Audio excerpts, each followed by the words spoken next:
এই মৃগেল মাছটার দাম কত হতে পারে আপনাদের কোনো আইডিয়া আছে? আমি এটার ওজন বলতেছি 1 কেজি। এটা পুরো একদম 1 কেজি একটা ওজনের একটা মৃগেল মাছ।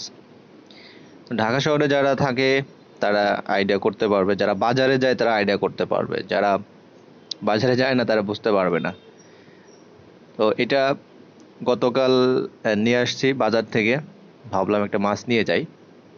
প্রথমে গেছিলাম ইলিশের বাজারে। ইলিশের বাজারে গিয়ে দেখি ওখানে তো ইলিশের ভেরিয়েশন, বিভিন্ন পদের ইলিশ আছে, কিন্তু সম্ভব হলো না ইলিশ মাছ নেওয়া। মানে যা আছে ওটা নিতে পারবো, কিন্তু ওটা খেয়ে আসলে মজা লাগবে না। তো যাই হোক, আমাদের ফেসবুকে তো আমরা সবাই জানি, দেখি বিভিন্ন সময় যে বাজারের ইলিশের দাম কম বা বিভিন্ন বিষয়ের উপরে, কিন্তু বাজার যারা যায় বাজার করে তারা জানে আসলে কি অবস্থা। তো ও বিষয়ে আমরা না যাই। এখন এই মাছটা 1 কেজি ওজনের একটা মাছ। আহ, এটার 250 টাকা করে কেজি। অনেক দাম দর করার পরে হচ্ছে মামা বলল যে এটা 220-এ করে তারা দিতে পারবে আর কি।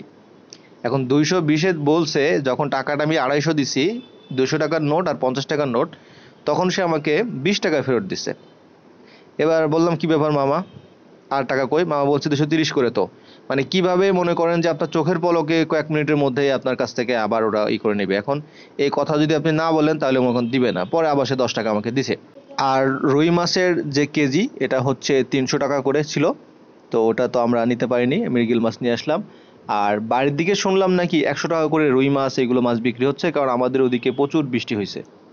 বাংলাদেশের বিভিন্ন জেলায় যে গত 3 দিন যে প্রচুর পরিমাণে বৃষ্টি হলো, আমাদের অঞ্চলে ঘের পুকুর বেড়ি যা আছে সব ভেসে একাকার। চারিদিকে শুধু মাছ আর মাছ। মানে এমনও শুনছি যে 10 কেজি মাছ হচ্ছে 1500 টাকা। মানে 12 কেজি মাছ 1500 টাকা, এইভাবে বিক্রি করতেছে। প্রচুর পরিমাণে দেশি বিদেশি বিভিন্ন মাছ আর কি।